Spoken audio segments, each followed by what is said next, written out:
নমস্কার বন্ধুরা, আমার নতুন আরেকটি ভিডিওতে সকলকে স্বাগত।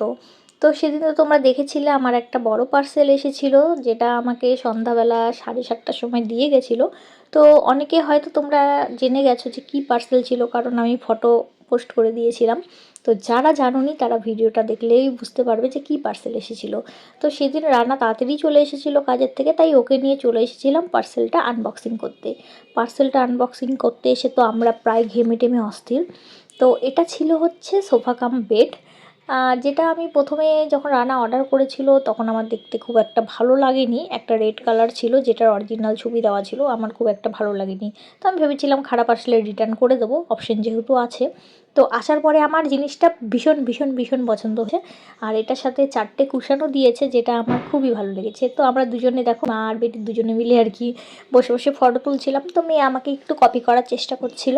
যাই হোক, তো মেয়ে তো খুবই খুশি হয়েছে, আমার থেকে বেশি মেয়ে খুশি হয়েছে। মানে নতুন জিনিস পেলে আমি খুব খুশি হই, আমার থেকেও দেখলাম যে আমার মেয়ে বেশি খুশি হয়েছে। তো কুশনগুলো আমার এই কারণে ভালো লেগেছে যে আমি প্রথমে ভেবেছিলাম কুশনগুলো আর কি নর্মাল আসবে, দেখতে ভালো লাগবে না। পরে দেখলাম যে না, ডিজাইন করা এসেছে। আর কেন ডিজাইন করা এসছে এটাও পরে তোমাদেরকে জানাবো। তো আমরা তো এই বাড়িতে থাকি না, তো এই বাড়িতে শিফট হওয়ার আর কি প্রিপারেশন নিচ্ছি। তো এই ঘরটা মেনলি আমার শ্বশুর শাশুড়ির রুম ছিল। তো এই রুমে যেই খাটটা ছিল সেটা এখন ব্যবহার করা হয় না। তো আমি আর রানা ভেবেছিলাম যে এই রুমটায় আমরা এখন থাকবো।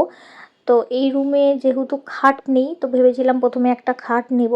তারপরে চিন্তা করলাম যে খাট নেব না, কারণ খাটে প্রচুর কষ্ট লেগে যাবে।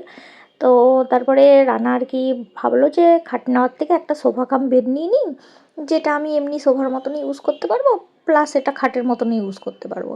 তো রেটিং টেটিং দেখে যাই হোক এটাই অর্ডার করা হয়েছে। তো এটা আমরা ইএমআই করেই নিয়েছি ফ্লিপকার্ট থেকে।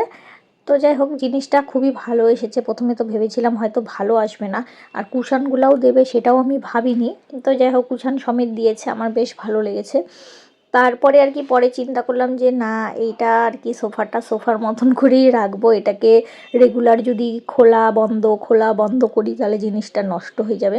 তাই পরে চিন্তা করলাম যে সোফাটা সোফার মতন করেই রাখবো, এই ঘরের জন্য আলাদা একটা খাটের ব্যবস্থা করে নেব, যাতে লোকজন আসলে সোফার মধ্যে বসতে পারে, বিছানা ডলাডলি না করে। আমার ঘরে খুব খুব খুব ডলাডলি হয়, তো সেই জন্য আর কি সোফাটাই থাকবে এখন থেকে। আর আমার মেয়ে তো ভীষণ খুশি হয়েছে, দেখো বাপ বেটির দুজনে মিলে পোজ দিচ্ছে। তবে রানাকে জিজ্ঞেস করলাম বসে কেমন লাগলো, তো রান্না বললো খুব ভালো লেগেছে। তো যাই হোক, এই যে দেখো আমি বলছিলাম কুশানগুলো কেন ভালো লেগেছে এই কারণেই যে কুশানের মধ্যে কভার দিয়েছে। আমি ভাবিনি যে কুশানের মধ্যে কভার দেবে। তো এই যে ডিজাইন করা যে জিনিসটা, এটা কভার ছিল। আর আমার সোফার এই সোফা কাম বেডটা যে এটার মধ্যেও কভার লাগানো, যেটা আমি পরে বুঝতে পেরেছি যে পুরোটাই দেখো চেন দেওয়া, মানে এটাও আমি ইজিলি খুলে ধুতে পারবো। তো যাই হোক, এটা আর কি খুলবো না, আমি চেষ্টা করবো উপর দিয়ে আরেকটা কভার দেওয়ার। তো আমার এই জিনিসটা কেমন লাগলো অবশ্যই জানাবে। তো আমি তো ইএমআই করেই নিয়েছি, তোমরাও যদি নিতে চাও অবশ্যই নিতে পারো, খুবই ভালো এফোর্ডেবল একটা জিনিস। আজকের মতন টাটা, দেখা হবে খুব শীঘ্রই।